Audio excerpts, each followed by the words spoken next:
Oi, gente, começa hoje mais uma aula de literatura, tá? Se você gostou da aula até o final, assista. Tiver dúvida, comenta aí, coloca sua dúvida nos comentários e se gostou, curte, tá bom? Hoje a gente vai falar sobre impressionismo. Impressionismo é uma vanguarda europeia, a vanguarda é uma revolução, né, que ocorreu na Europa, mas que influenciou muito aqui o Brasil. E aí, o impressionismo ele não só cai nos concursos que você estuda de literatura, né, que você estuda literatura para fazer a prova, como Enem, mas também na literatura da prova da ESA. No Enem vai cair todas as vanguardas europeias.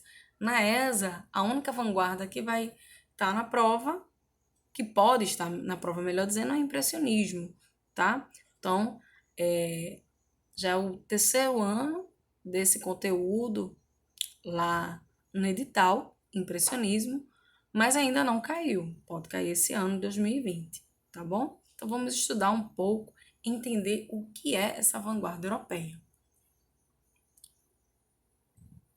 Eu trago aqui um pouco do que é essa vanguarda para vocês entenderem as próprias pinturas, porque quando a gente estuda essa vanguarda, a gente estuda muito mais pintura do que um texto escrito, né? E sim um texto imagético. Então vamos lá. Foi um movimento que surgiu no século XIX, e sim, as vanguardas europeias, boa parte delas surgiram no final do século XIX, outras no início do século XX. O nome é derivado da obra Impressão, de Claude Monet, certo? Impressão Nascer do Sol. Então, o nome vem a partir disso. Não é um nome que os próprios artistas da época impressionistas deram, e sim outras pessoas sobre eles, sobre a visão que tinha deles e sobre essa obra que eu vou mostrar já já, é que chamaram assim, tá bom? Então, os autores impressionistas não se preocupavam com os preceitos do realismo ou da academia. Academia, faculdade, né? Por quê? Porque os autores, os artistas dessa época, eles gostavam de ficar entre quatro paredes, dentro da própria academia, bitolados, dentro de padrões, não é? Quando iam pintar, desenhar, faziam em ambientes fechados, com traços geométricos definidos. O impressionismo não vai ser assim, galera. O impressionismo ele vai sair do ambiente fechado, vai pintar ao ar livre. Não vai ter, você vai identificar que aquela pintura é exatamente o que você vê, tá? Não são desenhos abstratos, mas você não tem um desenho geométrico anteriormente feito. Não, ele vai diretamente com o pincel, com a tinta, tá? Então aqui, ó, há um abandono das temáticas nobres, né, feita pela nobreza, e do retrato fiel da realidade. Então, você consegue identificar aquela paisagem, mas não é fiel à realidade, ok? O quadro é a obra em si mesma. E os elementos estruturais da pintura, a luz e o movimento. Então, quando você fala de luz, quando você fala de movimento, você está falando da vanguarda impressionismo, tá bom? Você olha para fora e traz para dentro da sua tela, para dentro da sua pintura.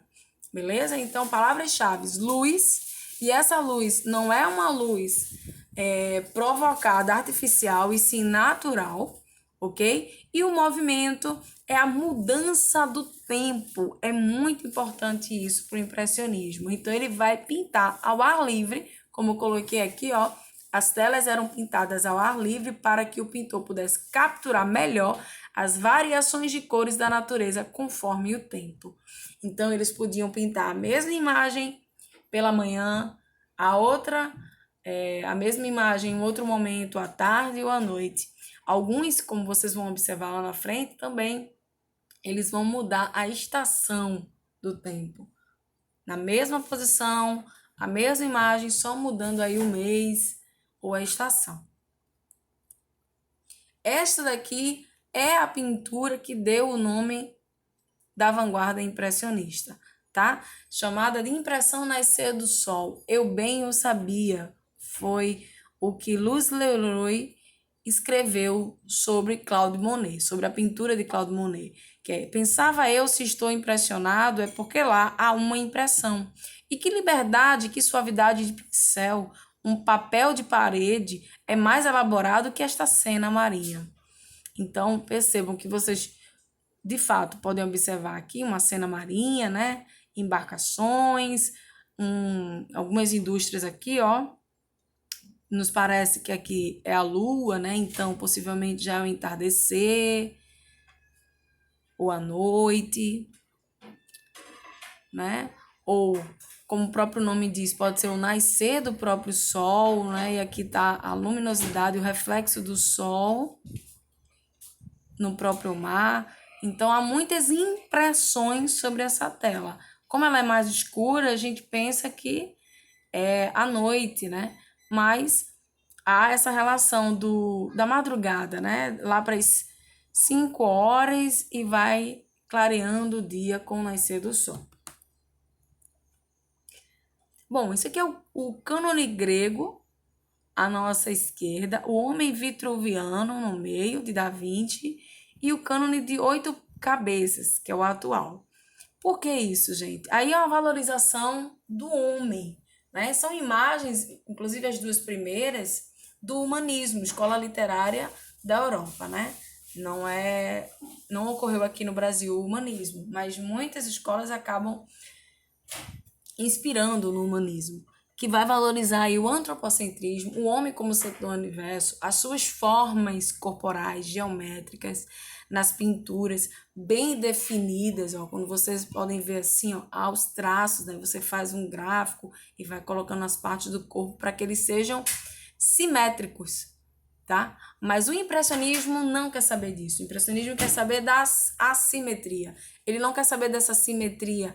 Um lado tem o mesmo tamanho, mesma forma do outro lado. Não. Ele quer saber da assimetria. Então, quem vai pintando é o próprio pincel com a tinta e não há um esboço anteriormente, tá bom? Outras características. A pintura deve mostrar as tonalidades que os objetos adquirem ao refletir a luz do sol num determinado momento, pois as cores da natureza mudam constantemente dependendo da incidência da luz do sol, com certeza. A luz do sol é uma quando ele está nascendo, ao meio-dia é outra, às 2 horas da tarde é outra, às 16 horas é outra. Então, isso vai mudando o reflexo na própria imagem a qual o pintor está vendo e quer expressar na sua tela. É também com isto uma pintura instantânea, ele capta o momento, recorrendo inclusivamente à fotografia.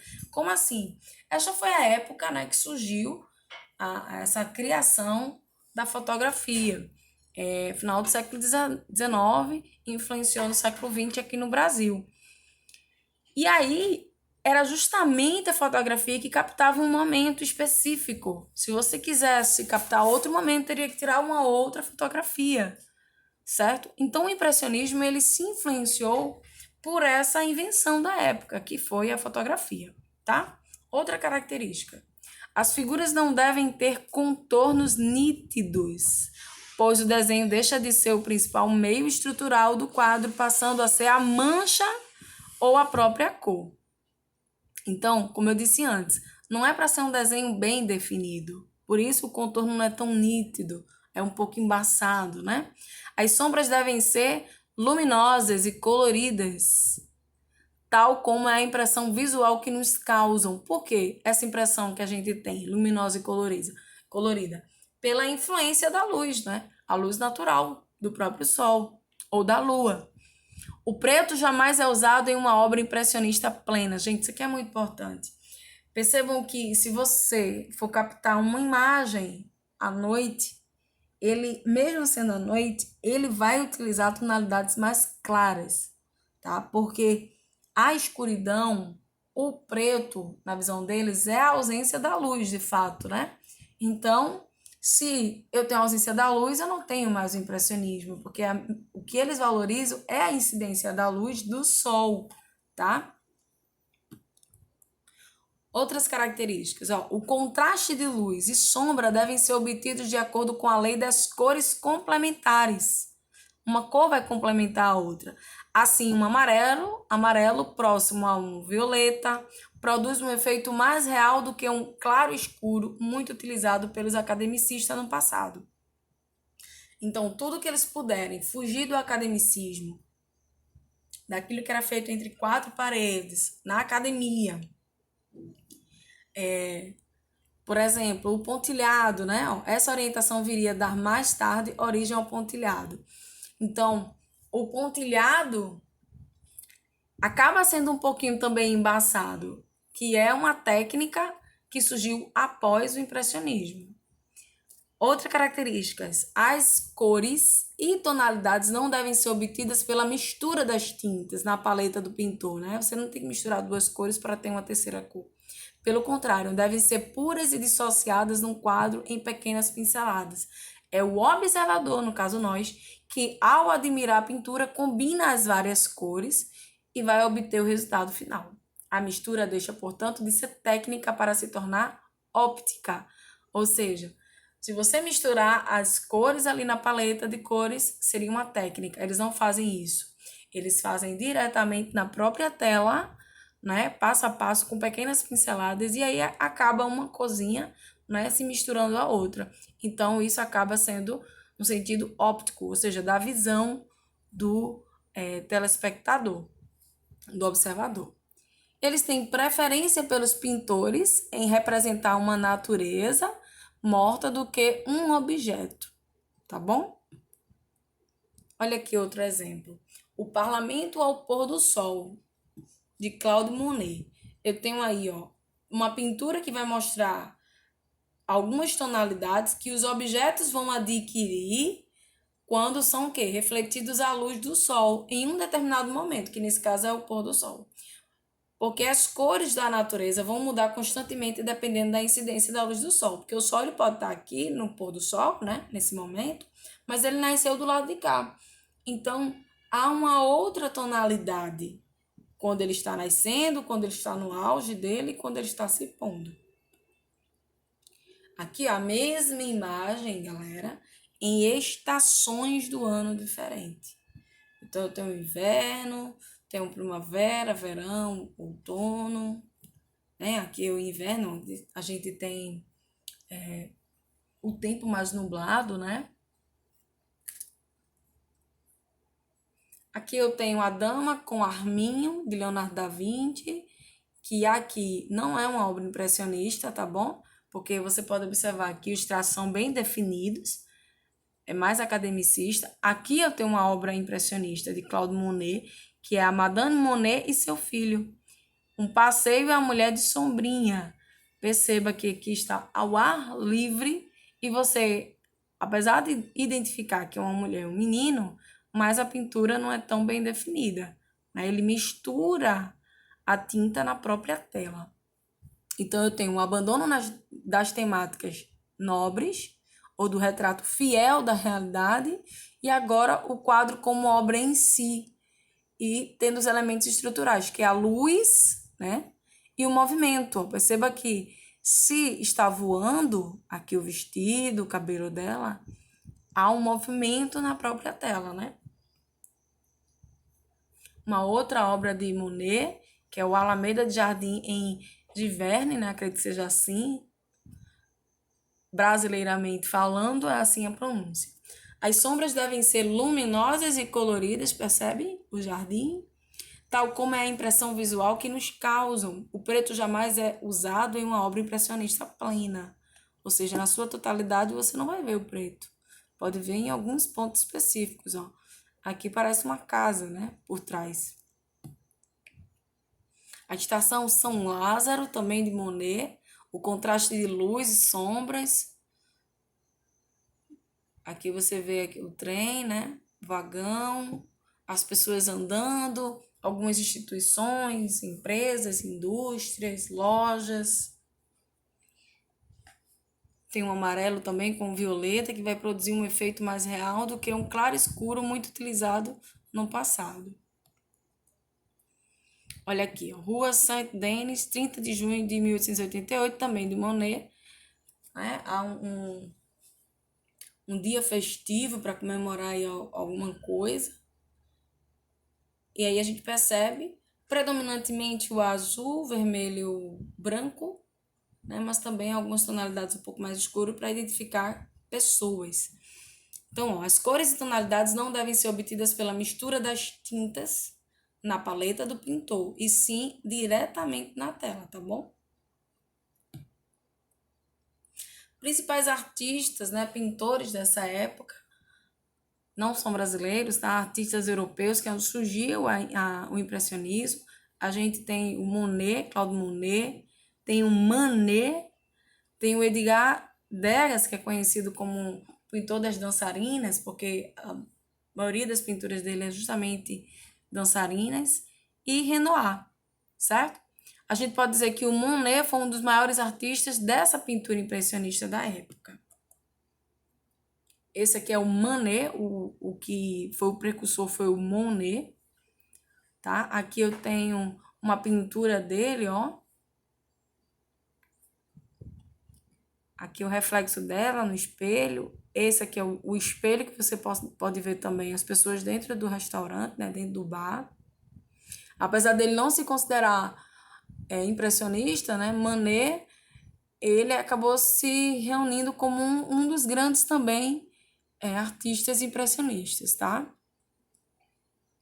Porque alguns não se consideravam, porque eles ainda tinham marcas, características de outras vanguardas, né, da época. E ainda havia essa indecisão e acabava sendo influenciado por outra vanguarda. Aqui também é de Manet, Almoço na Relva. Perceba que por mais que você observe traços um pouco mais definidos, eles foram fazendo a partir da própria pintura, do próprio pincel. Não houve um desenho anteriormente. Esse aqui é de Degas, ó. Justamente o pintor das bailarinas. Você observa uma aqui, um rapaz observando, outra aqui escondida, outra aqui também próximo do mar, o pezinho de outra aqui. A aula de dança, olha aí quantas bailarinas. Tudo isso é impressionismo. Renoir, né? Aqui ao lado. E as meninas ao piano. Também uma obra impressionista. Outra de Renoir, a dança. Perceba que ele gosta de pinturas mais musicalizadas. E o impressionismo aqui no Brasil?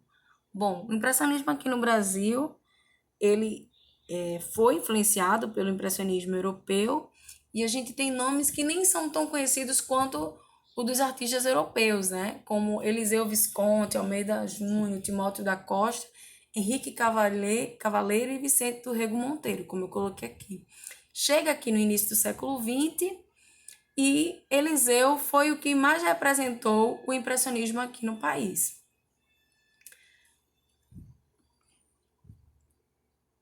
Este aqui é Eliseu Visconti.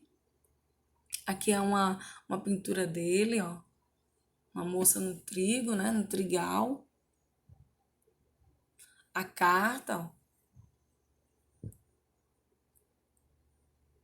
Resumidamente, gente, é isso. Então, ó, eu tenho que o impressionismo vai romper com o passado, o modelo academicista. A intenção dele é começar uma pintura mais óptica, não é? Ilusões, efeitos ópticos, certo? Ele é contra qualquer cultura tradicional antiga, porque a vanguarda tem essa intenção mesmo de revolucionar a arte, tá? Pertence a um grupo individualizado, vão falar da arte, da sociedade, mas não concordam com as mesmas coisas, tá? Vão discordar e, porém, também discordam do mesmo. Então, eles falam de uma determinada situação, expressam determinada situação, mas também podem discordar dessa mesma situação. Eles vão pintar no exterior. Não fala exterior, não é outro país. Ele é fora de um compartimento de 4 paredes. Eles pintam ao ar livre, tá? E aí, para eles, isso é algo bastante mais fácil com a evolução da indústria, nomeadamente telas com mais formatos, tubos com as tintas, entre outras coisas, né? Então, lembrando também, nada de misturar as tintas na paleta, e sim diretamente na tela com o pincel. A valorização da luz, da reincidência da luz do sol, do movimento que a imagem vai trazer na pintura, a partir da pintura, e a grande influência que o impressionismo teve a partir da fotografia e vice-versa. Por quê? Porque vai captar um momento específico, não é, daquela imagem que ele quer retratar na pintura. Tá bom, pessoal? Então, se houver dúvida, é só contactar. Se houver dúvida, é só também colocar aí nos comentários, certo? Então, esta é a aula sobre o impressionismo, que sempre cai no Enem e raramente na ESA. Mas não significa que a gente não vai estudar. A gente precisa estudar para se preparar para o que der e vier. Até lá!